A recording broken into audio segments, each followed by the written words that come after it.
Hey guys, Jasmine and I decided to hop on here to record a little bit about what's going on after Advocacy Week last week. Jasmine's one of the delegates in CLAC, and I was hoping she could just share what are the two hottest topics that came up last week at Advocacy Day at the Capitol? Sure thing. So there were a lot of legislation that we did speak about, but the two that I think are most consequential, first and foremost, Assembly Bill 1903 from Assemblywoman Buffy Wicks. She's actually my legislator. She's proposed a bill that would basically gut the construction defect statutes that are the one remedy California homeowners presently have to hold developers who construct defective housing accountable so that the developer and their insurance carriers bear the financial burden of, providing funds towards the repairs rather than the homeowners. I mean, if you buy a new car and it's a lemon, what do? You get money from the car manufacturer and you get a new car. The same thing, except even more so, should apply with your housing. And the statute that's presently proposed would require a 70% approval from membership to even file a legal action.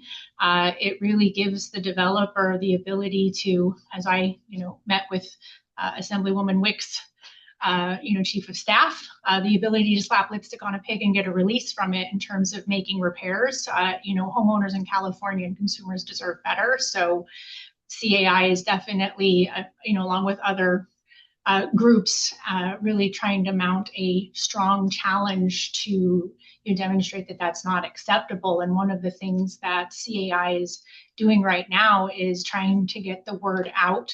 The Assembly Bill 1903 is going to be in the Assembly Judiciary Committee coming up. Ash Kalra, he's the chairperson of the Judiciary Committee, and we're trying to encourage as many people as we can, board members, managers, different stakeholders, we'll provide a link to click on the link and submit their letter of opposition to really demonstrate that this is harmful legislation.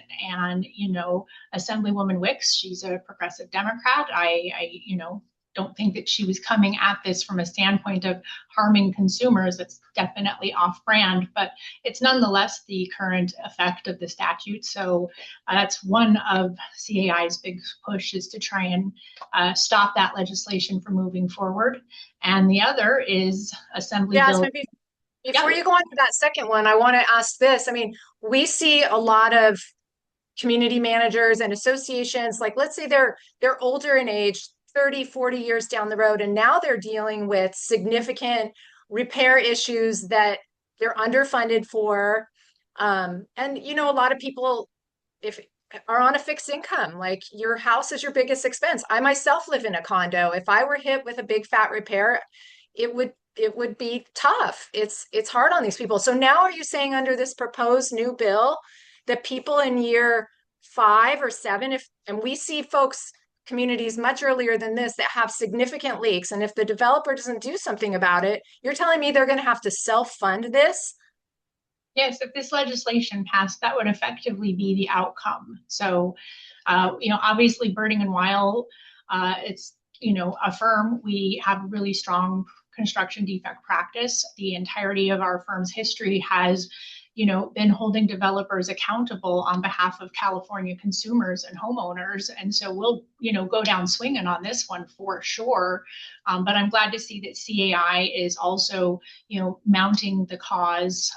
Consumer Associations of America and then other groups are, really pushing to stop this legislation because of how harmful it would be. And I know the narrative that the other side is, trying to spin that, oh, it's these, plaintiff lawyers that are, the reason why construction of new condominium units isn't, happening. And, I met with one of the legislators last week and I said, candidly, I'm the one driving a 15-year-old car with 200,000 miles. The Pulte CEO is flying on a private jet. Like, we are not the problem on why new construction is not happening in California. And to ultimately take that out on California homeowners is something that we cannot accept as a firm. and I certainly can't accept as a person. So we're going to mount as big a push as we can.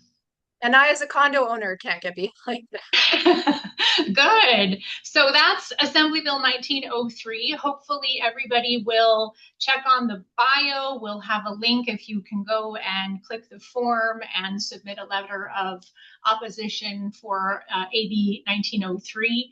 We'll send it out as a newsletter to all of our newsletter people. And then Assembly Bill 2579. This is a bill that is sponsored by CAI and is authored by Assemblyperson Petrie Norris. So, yay, this is to fix some of Assembly Bill 130 from last summer. So, if any of the board members and homeowners remember, Assembly Bill 130 from last July is the thing that put the $100 cap on violation, enforcement.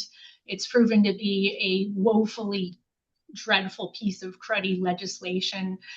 This bill doesn't obliterate AB 130, but it certainly does go a long way towards correcting some of its more graver ills. It implements a sensible, list of exemptions from things that really should be punishable by greater than, $100 fine. And it also tries to address the curability issue.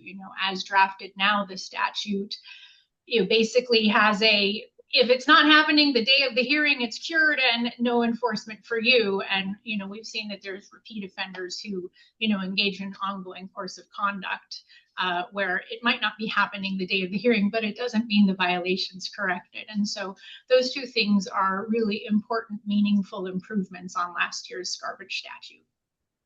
as much as we want to. We can't file everything under life and safety area. I've had boards who are very, very creative, though. You would be amazed.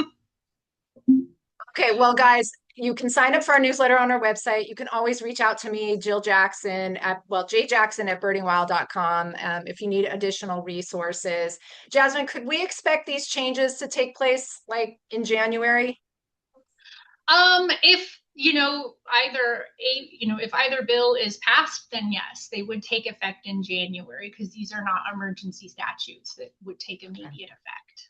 So and we'll know in October, right?